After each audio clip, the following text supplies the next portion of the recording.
Let's talk about snow machines. We just ended our big weekend of Christmas spectacular services and we brought in 4 snow machines this year. I've done snow machines, I think 4 different years now, so I've learned a few different things whenever you're utilizing these in your Christmas services. So this one's for all my church tech friends that are thinking about implementing some snow machines in your Christmas stuff. So let's snow.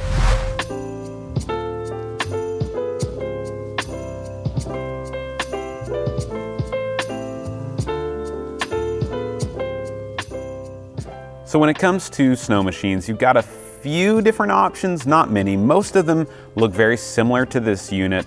You hang them on a bracket, they shoot out what is considered snow, but it's essentially a soapy, liquid type thing that it converts into a dry snow. It looks like little tiny bubbles, and most of the snow machines have variable output where you can either make it a lot bigger, clumpier snow or more fine, misty snow. I've rented little blizzard snow machines in the past. They've upgraded them since then. I'll talk about some of the differences there and things you should look for when renting. I would definitely say rent over buy because it's just not economical to buy a really good snow machine that you're going to use once a year. There are other types of snow machines that don't come in this form that are like giant road cases with big long hoses that you could run to some other place. I've never personally used those, but that might be something you could look into if you're wanting to do like a fun element on stage with people actually like blowing snow.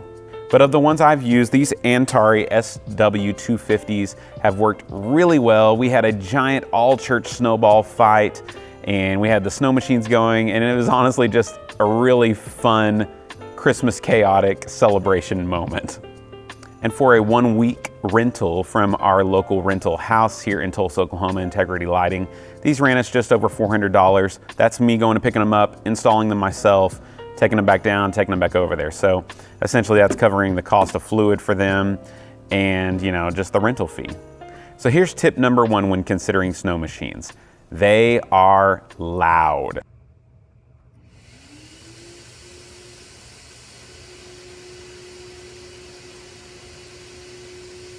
I was so surprised whenever I first got my first snow machine rental in, I think 12 years ago, and turned them on the first time.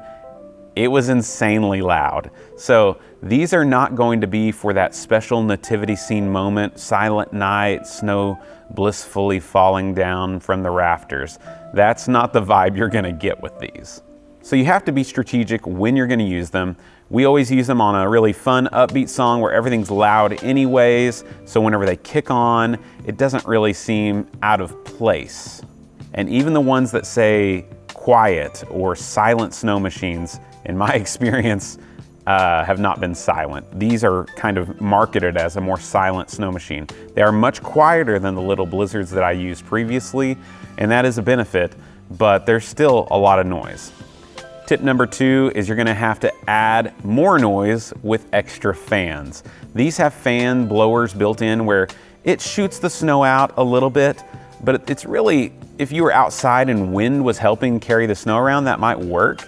But in an indoor facility like your church sanctuary, it's not gonna go very far and it's gonna end up just like raining snow on like a few rows of people.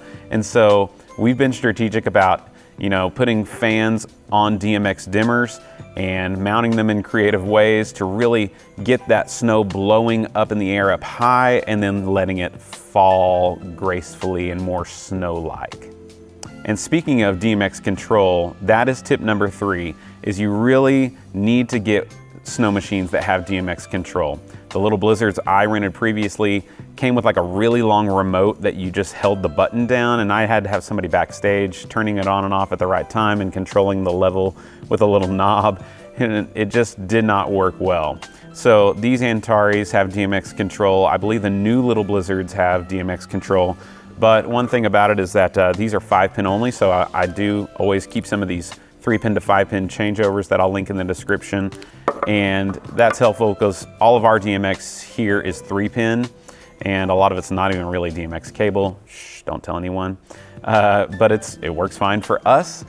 So that is something to consider. DMX Control is super handy, And I would say settings wise, what we have found works best is to go really low with the output and have the fans all the way on. So that way it's a lot finer snow, it travels further, it's not gonna be clumpy, soapy looking bubbles. So I think we ran these, I think at 20%. And so just play with that once you get them up in the air. And that would be my next tip, is on your placement for these snow machines, get them as high as possible in your building. If your ceilings are less than 20 feet tall, I don't think you should even mess with snow machines. It's just not enough room for the snow to travel down and really kind of be snow-like. So this year we had 4 of them. We had 2 angled up on our top bar on stage and 1 in each corner of our sanctuary pointing to the middle. So that way it kind of covered as much area as we could. And these are heavy. So don't just think you can throw these up on a clamp on your drywall or something. If you don't have rigging in place, don't try to rig it yourself and do it unsafely.